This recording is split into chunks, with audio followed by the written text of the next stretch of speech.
کہ ایک دن حضور گھر میں تشریف فرما تھے اور نیم داراز تھے، لیٹے ہوئے تھے، اور آپ کی مبارک پنڈلی سے کپڑا ہٹا ہوا تھا۔ مرد کا پردہ گھٹنوں سے لے کر کے ناف تک ہے۔ فاستاذن ابو بکر فاذن لہ، تو حضرت ابو بکر رضی اللہ تعالیٰ عنہ آئے، حضور نے کہا آ جائیے۔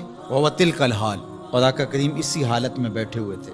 فتحدثا، وہ بیٹھے اور حضور سے ہم کلام ہوئے۔ ثم استاذن عمر، پھر حضرت عمر آئے، انہوں نے اذن طلب کیا تو حضور نے کہا آ جائیے، اور حضور اسی حالت میں تشریف فرما رہے۔ فتحدثا، وہ بھی بیٹھے اور گفتگو چلتی رہی۔ ثم استاذن عثمان، پھر حضرت عثمان کی آواز آئی، حضور میں اندر آ سکتا ہوں؟ فجلس رسول اللہ صلی اللہ علیہ وسلم، حضور سیدھے ہو کے بیٹھ گئے۔ وسوى ثيابه، اور جلدی جلدی اپنی پنڈلی کے اوپر کپڑا ڈال دیا۔ جب یہ لوگ چلے گئے، حضرت ابو بکر رضی اللہ تعالیٰ عنہ بھی، حضرت عثمان بھی، حضرت عمر رضی اللہ تعالیٰ عنہم چلے گئے۔ قالت عائشہ رضی اللہ تعالیٰ عنہ، حضرت عائشہ فرماتی ہیں میں نے کہا حضور ابو بکر آئے تو آپ بیٹھے رہے، جنبش نہیں کی، کپڑا سیدھا نہیں کیا۔ حضرت عمر آئے تو آپ اسی حالت میں رہے اور باتیں چلتی رہی، لیکن جب عثمان آئے تو پھر آپ ایک دم اپنا کپڑا سیدھا کرنے لگے اور اٹھ کے بیٹھ گئے۔ تو سنو میرے حضور نے کیا جواب دیا۔ کہا میں اس سے حیا نہ کروں جس سے اللہ کے فرشتے بھی حیا کرتے ہیں۔ کتنا بد نصیب ہے جو حضرت عثمان غنی پہ زبان درازی کرتا ہے۔ یہ عثمان وہ ہیں جس سے اللہ کے فرشتے بھی حیا کرتے ہیں۔ اللہ اکبر، یہ عظمت حضرت عثمان غنی رضی اللہ تعالیٰ۔ فرماتے ہیں حضرت مرہ بن قاب رضی اللہ تعالیٰ عنہ، حضور نے فتنوں کا ذکر کیا، فرماتے ہیں فمر رجل مقنع فی ثوب، ایک شخص گزرا اور اس نے اپنے سر کے اوپر چادر اوڑی ہوئی تھی، وہ چادر سے اپنے چہرے کو ڈھانپا ہوا تھا۔ فرمایا جب فتنے ہوں گے اور بہت فتنے اتریں گے تو یہ شخص جو گزر رہا ہے، یہ چادر اوڑے جا رہا ہے، یہ اس دن حق پہ ہوگا، یہ ہدایت پہ ہوگا۔ مرہ بن قاب کہتے میں دوڑا کہ میں دیکھوں یہ خوش نصیب کون ہے، تو جب نیڑے ہو کے دیکھا تو حضرت عثمان غنی رضی اللہ تعالیٰ۔ کیا تو میں نے حضرت عثمان غنی کے سر کو پکڑ کے حضور کی جانب ان کا رخ پھیرا۔ فقلت ھذا، میں نے کہا حضور یہ؟ کالا نام، کہا ہاں یہی۔ حضور نے حضرت عثمان غنی رضی اللہ تعالیٰ عنہ کی طرف اشارہ کر کے کہا جب فتنے بہت زیادہ ہو جائیں گے تو یہ شخص اس فتنوں کے زمانے میں مظلوماً شہید کیا جائے گا۔ حضرت عثمان غنی رضی اللہ تعالیٰ عنہ پر 40 دن تک پانی بن رہا، اپنے گھر میں معصور ہو کے رہ گئے، سخت اذیتیں کاٹی۔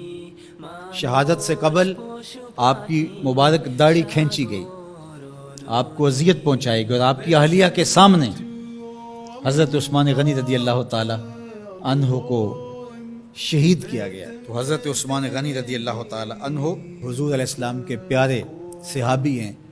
حضور کی 2 صاحبزادیاں یکے بعد دیگر حضرت عثمان غنی رضی اللہ تعالی عنہ کے نکاح میں آئیں۔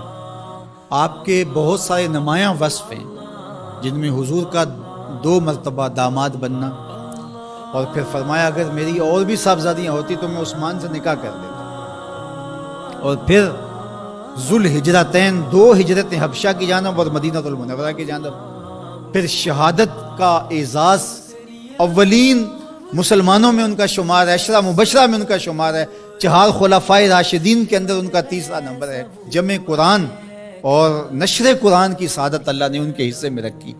آپ کے اوصاف میں سے 2 وصف بہت نمایاں ہیں، ایک تو آپ کا سخی ہونا، دوسرا آپ کا وصف نمایاں حیا تھا۔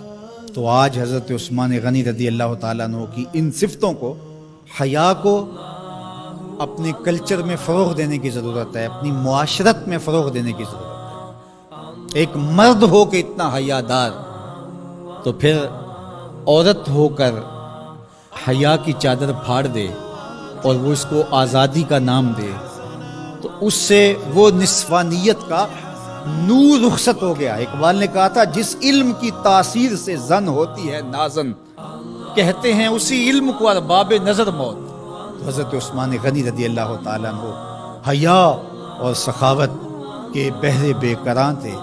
بزرگوں کی سیرت اس لیے بیان کی جاتی ہے کہ ان کے نقوش پا کو اختیار کرنے کا جذبہ پیدا ہو۔